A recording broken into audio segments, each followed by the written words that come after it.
Saturday morning, kitchen table, sunlight through the window. Someone across the table asks, "How are you?"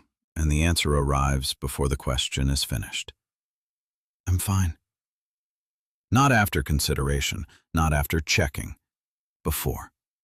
The words leave on autopilot, clean and complete, the way a person says their own name.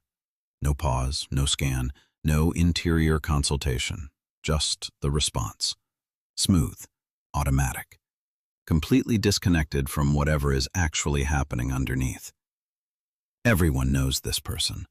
Maybe it's a friend who never seems to have a bad day, a sibling who always has it together, a colleague who absorbs every crisis without flinching, the person everybody calls, quote, two, the person nobody worries about because why would they? Everything is always fine. Here's the thing about that word. Fine isn't a feeling. It's a policy. James Gross at Stanford, who also mapped the suppression mechanism in the video about men who stop feeling, identified two distinct strategies for managing internal states.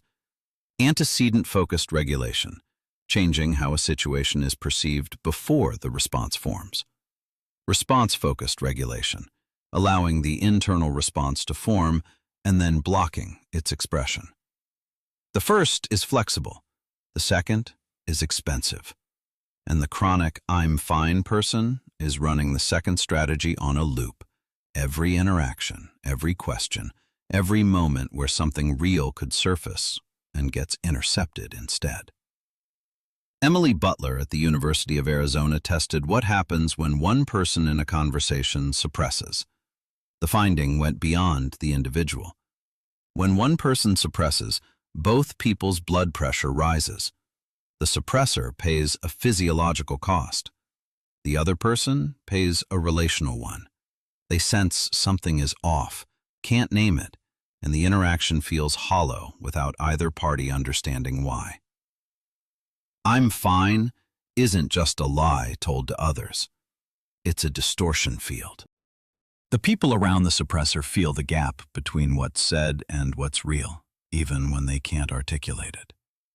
Iris Mouse at UC Berkeley took this further. She studied people who regulate automatically, not as a conscious choice, but as a default setting. Her finding? Automatic regulators report lower subjective distress. They genuinely feel less upset, but their bodies tell a different story. Cortisol, cardiovascular reactivity, immune markers, all elevated. The person feels fine. The body does not. And over years, the gap between subjective experience and physiological reality becomes the space where chronic health issues take root. Not dramatic, slow, invisible until it isn't. The pattern forms early, not through a single event, but through 1,000 small calibrations. A child brings a problem to a parent and the parent is overwhelmed, so the child learns to handle it alone. A teenager shows distress and the household doesn't have room for it, so the teenager learns to compress. A young adult discovers that being steady earns trust, respect, reliability, and that showing cracks earns concern that feels worse than the original pain. Each calibration narrows the range. By adulthood, quote, 6 isn't a choice, it's the only channel left. 3 markers separate genuine stability from habitual suppression. Marker 1, the response time. Ask the person how they're doing. Genuine stability pauses, considers, might say, "Actually, this week was rough," or "I'm good, had a solid day." The answer has texture. Habitual suppression responds instantly. "Good, fine, all good." The speed is the signal. A person checking in with themselves takes a moment. A person running a script doesn't need one. Marker 2, the reciprocity test. Does this person ever ask for help? Not advice, help. Genuine stability involves knowing when to lean. Habitual containment involves an absolute refusal to need. The person always gives, never receives. The imbalance isn't generosity, it's control. Receiving help means being seen in a state other than fine, and being seen is exactly what the system is designed to prevent. Marker 3. What happens when the mask slips? Everyone has a moment, illness, exhaustion, grief, where the performance fails.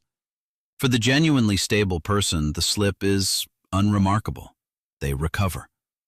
For the habitual suppressor, the slip triggers shame, disproportionate shame.